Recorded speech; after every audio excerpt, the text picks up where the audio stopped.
She said it with the kind of careless confidence that comes from knowing someone loves you too much to walk away. If you don't like it, leave. Those 7 words hit harder than any argument we'd ever had. She stood there in the doorway in a glittering dress, hair curled, makeup flawless, smelling like a night meant for someone single. She didn't even look back at me as she slipped her heels on. She just grabbed her purse, tossed her hair, and walked out like the marriage she was leaving behind was nothing more than a jacket she didn't feel like wearing. The door clicked shut. And for the first time, the silence didn't feel peaceful. It felt final. I sat on the couch, staring at the empty space where she had stood. A part of me expected her to come back, to laugh it off, to say she didn't mean it. But the minutes passed, then hours, and the road outside stayed quiet. My phone buzzed once. Then again. Messages from friends who spotted her downtown. Bro, don't freak out, but I think I just saw Anna with some guy. Another read, she's dancing with him. Really close. I didn't reply. I didn't even feel anger yet. Just a slow, heavy numbness spreading through my chest. 4 months, something had been wrong. The late nights. The sudden secrets. The locked phone. The way her laughter had changed, lighter, sweeter, a sound she no longer shared with me. I kept giving her the benefit of the doubt, telling myself she was stressed, tired, overwhelmed. But deep down I knew. Tonight just proved it. I stood up, gathered a few things, some clothes, my documents, a few personal items, and placed them neatly by the door. I didn't slam anything or break anything. I didn't cry.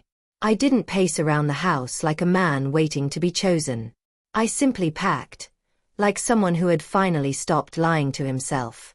Hours later, around 2:30 a.m., I heard her giggles outside the door. Not the tipsy kind. The flirty kind. Then a man's voice, low and too comfortable. She shushed him, laughing. Stop, my husband's asleep. The words sliced through me. She opened the door halfway and slipped inside, still smiling over her shoulder. I'll text you. I didn't move. I just watched. Her smile vanished the second she saw the packed bags by the door. What are you doing?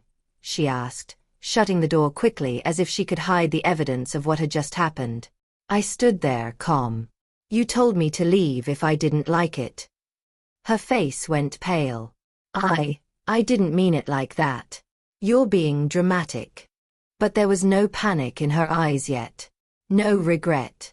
She still believed she had control over the situation. She always did. That changed when I held up my phone. Your friends, I said quietly. They send me everything. They saw you. They saw him. Tonight wasn't the first time, was it? Her breath hitched. Her posture stiffened. It was nothing, she whispered. Just dancing. Dancing that ends with you whispering to another man outside our home at 2 a.m. Her hands trembled. That's when the panic finally appeared. Can we talk about this in the morning? She pleaded. You're tired. I'm tired. Let's not do this now. I shook my head. Morning won't change anything. She stepped closer, her voice cracking. Please don't make any decisions right now. But I already had. All that was left was to say it out loud. I'm done, Anna. Her lips parted, stunned. Done? With what? With being an option. With being disrespected. With pretending I'm not being betrayed. Her tears came quickly. Too quickly. I'd seen her cry before, enough to know these weren't tears of guilt. They were tears of consequence. She reached for my arm. Okay, yes, maybe I messed up. Maybe we've both been distant. But you can't just leave. You can't throw everything away because I went out one night. One night. I almost laughed. I felt you slipping away for months. I haven't, she insisted. You're imagining things. That guy tonight, he's nothing. I was just drinking, having fun. I swear. You didn't come home to your husband, I said softly. You came home to the man you thought would still be waiting. Her face crumpled. I didn't cheat on you. Then why are you crying like you did? She froze. Silence filled the room, an ugly, suffocating silence where lies couldn't breathe. Finally, she whispered, defeated. Because I don't want to lose you. But you didn't want to choose me either, I replied. You can't have it both ways. She followed me as I lifted my bag, desperation rising. Don't go. Please. Please. We can fix this. I'll stop going out. I'll block him. I'll do whatever you want. Just don't leave. Her voice cracked into a sob, raw and loud, echoing off the living room walls. I'm sorry. I'm sorry, okay? I didn't mean any of this to go that far. Then why did you let it? She covered her face with her hands. I don't know. I don't know what's wrong with me. I wanted to hold her. God, I wanted to.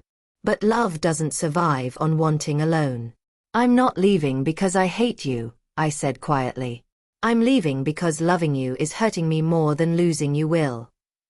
Her sobbing stopped abruptly. She stared at me as if she'd never seen me before. You don't mean that. But I did. I reached into my bag, pulled out the house key, and placed it on the table between us. She lunged forward, gripping my jacket. No, no, please. I'll change. I swear I'll change. Don't do this. Don't walk out like this. Her voice was breaking apart. Her knees buckled. But I stepped back. And she knew. She knew this wasn't a threat. It wasn't a test. It wasn't a plea for her to chase me or prove something. It was real. I walked to the door, heart tearing open with each step. She fell to the floor, crying harder than I'd ever seen. Please, come back. Please don't leave me alone tonight. I paused at the doorway. This was the moment she realized her arrogance had pushed me too far. The moment she finally understood the weight of the words she'd thrown at me so carelessly. If you don't like it, leave. So I did. Before I stepped out, I said the last thing she expected. Words that made her collapse completely. I hope one day you learn to value someone before they're gone. The door closed behind me. And for the first time in a long time, I could breathe.